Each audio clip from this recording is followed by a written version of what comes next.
omwambala makanzu n'ateekako n'entalabuusi n'eminagiro n'alowooza nti yasinga okutegera mu basiraamu so nga ate mukozi wa Museveni. Mpuliriza bulungi nnyo. Abasiraamu mwenna mu Uganda njala bategeeza muli ku bulabe obutagambika butya.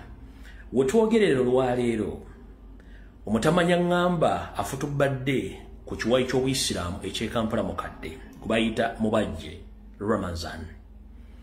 Yoseriti Bahabulwa Nyandwi yamuwadde obuwumbi 14 obw'ensimbi za Uganda nga bwa mobilization kumukuutira kadingidi okwetoola eggwanga lyonna mu mizikiti gyonna egy'eggwanga.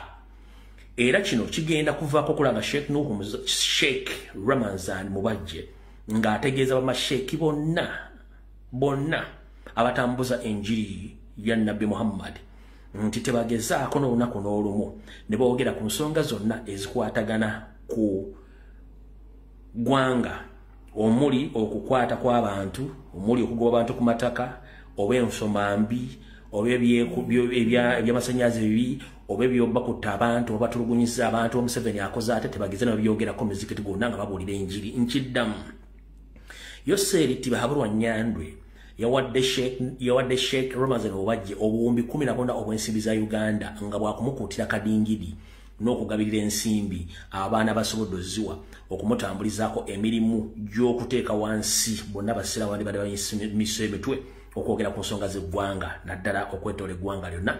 Ye gy'anaaba akoze eki, gy'anaaba ayagadde okugenda.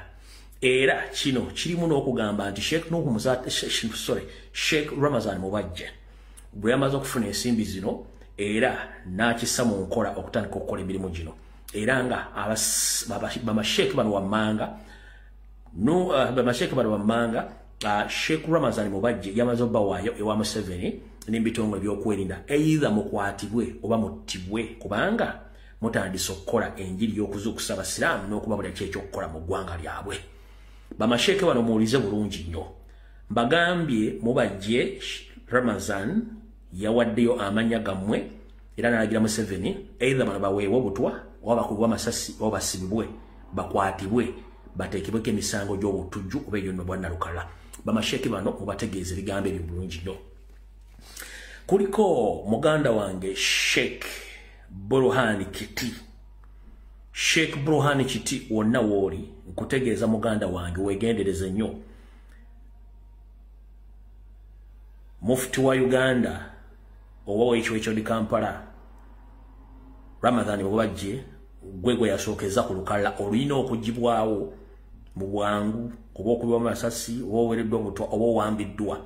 Sheikh Burhan Kiti kwoli njagala bakutegeeza ekigambo kino wonna bwe banakaka okusaza akatambi kano kategere bulungi nnyo. Ali ku namba 2 kuliko Sheikh Bakari Kigozi. Sheikh Bakari Kigozi wonna wooli bakutegeeze nti gwe yabadde namba 2 ku lukalala Ramazan Mubajje bawaddeyo abayina okugibwawo mu nkola yonna ye Museveni gy'abaana asiimye okubajjawo, oba okubawambala abateekako egy'obutujju, oba okubawakanya okawulire, oba okukuba amasasi, oba ekintu kyonna ye kyanaaba asazeewo. Kati goli namba 2 Sheikh Bakari Kigozi. Namba 3 ku lukalala kuliko Sheikh Sekimwanyi. Sheikh Sekimwanyi wonna wooli sikumanyi naye nze byange mbyogera kati ng'omusizi Agulesi Yadulu Munnayuganda ali mu Uganda onvunaanyizibwako kuwa information ekutuukeko bulungi. Sheikh Sekimwanyi wonna wooli nkutegeeza nti mufti w'ekibayi ky'e Kampala mukadde naawe erinnya lye yalitaddeyo ng'omu ku bali mu lukalala olugenda okukolebwako ebikolobero by'ensonyi bakuggyewo. Asembayo owokuna kuliko Sheikh Siraje Segujja naye simumanyi. Sheikh Siraje Segujja wonna wooli kutegeeza muddu wa Allah nti akuli ekiwayi kya Buyisiraamu eky'e Kampala mukadde yaweereddwa obuwumbi 14 obw'ensimbi okukola mobilization.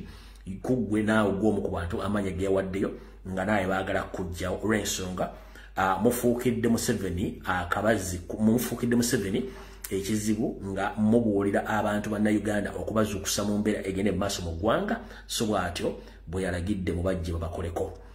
Mu kwongerako ebirala, Museveni bwe yamaze okufuna information eno okuva mu Mubajje, Museveni yakutte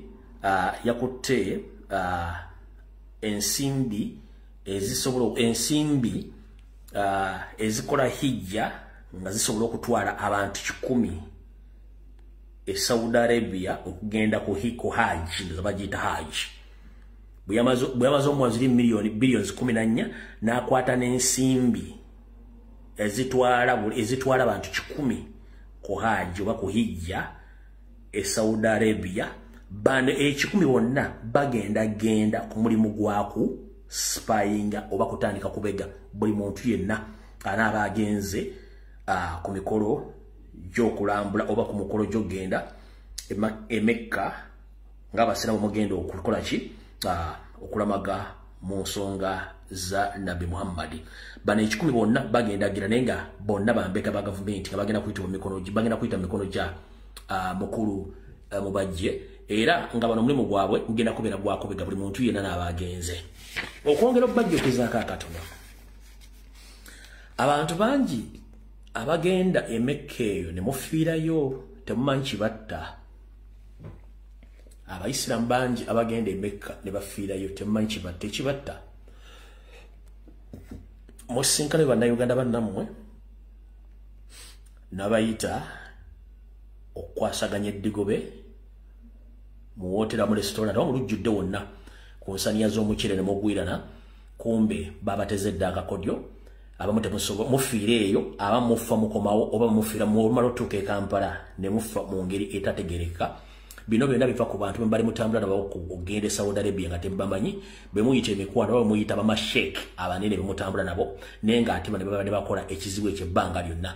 So Muislamu ali wano zeya akatambi enfa y'abamikwano gyamwe bonna badde bafiire Saudi Arabia n'abafa nga bakakomawo enfa yeno yenje badde temanyi nje babuulidde olwaleero. Ebyange mbyogera kate ng'omusezi agule siyani bw'amakolirako abantu bw'okubuuza zaaki baga bulungi tingenda kulirako abantu bange era mbagambye abasinga obungi mufiire Saudi wabala mufa nga mukomyewo olw'okuba nti mubeera eyo nga mulowooza mulina abantu abagenze bagenze ku lugendo olutukuvu kumbe bali bagenze ku lugendo lukyamu olw'okutta bannaabwe abaliyo.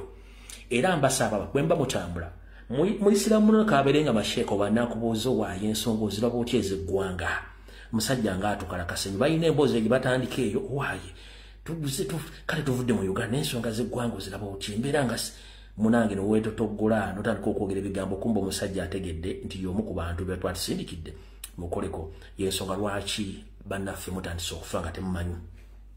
Awo muteke eri omwambala makanzu n'ateekako n'entalabuusi n'eminagiro n'alowooza nti yasinga okutegeera mu basiraamu so nga ate mukozi wa Museveni. Mpuliriza bulungi nnyo.